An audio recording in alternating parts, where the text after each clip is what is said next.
Huyu kijana ni mwamba kweli kweli na ni moto wa kuotea mbali. Nikimweka kwa orodha ya wachezaji bora dunia inayomiliki kwa sasa, hautabisha. Huyo ni kijana wa kutumia akili nyingi na nguvu nyingi uwanjani. Kiufupi, ni mmoja wa wachezaji bora watakapoacha historia ndani mpira wa soka. Penda na usipende, usilete mabishano. Kwa miaka 17 tu alishawekwa kwa orodha ya wachezaji bora duniani wanaong'ang'ania Ballon d'Or. Yamal, ama majina kamili ni Lamine Yamal, mchezaji wa club Barcelona pale Spanish. Yamal ni kijana mwenye urefu wa mita 1 na sentimita 8, mwenye uzito wa kilo 72, yani 72 kgs, mzaliwa nchi Spanish pale Ulaya, kwa wazazi wa Kiafrika, babake kutoka nchini Morocco na mamake kutoka nchini Guinea Equatorial.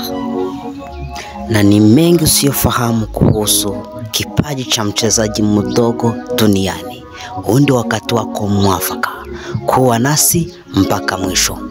Na kama we ni mgeni kwenye YouTube Orivisol 7 Media, usisahau kusubscribe kwa kupata habari zetu zaidi. Asante.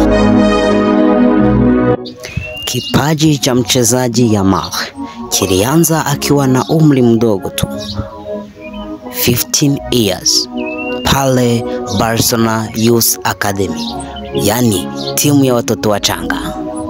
Ni historia ya kusisimua na kutisha. Lakini usiyofahamu ni kwamba mchezaji Yamal ni mmoja wa watoto waliofanikiwa na kubebwa na mchezaji maarufu duniani Leo Messi. Ndio maana wengi waogopi kumtaja kama Leo Messi mgeni ndani ya mpira wa soka. Ndio maana celebration zake, kureact kwake na vitendo vyake, anaakti kama Leo Messi. Je, wapenzi watazamaji, hivi ni kweli ama wanamsingizia? Lakini isiwe utani ama kuchocha.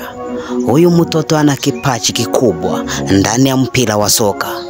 Ni wachache walioonekana wakionyesha talanta kama hii pale awali.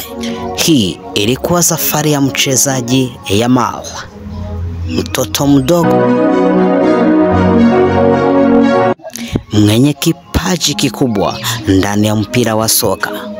Nataka nitoe shukrani kwa waliotufuatilia kutoka mwanzo mpaka mwisho. It's also 7 Media. Usisahau kusubscribe kwa kupata habari zetu zaidi. Asante. Thank you for watching.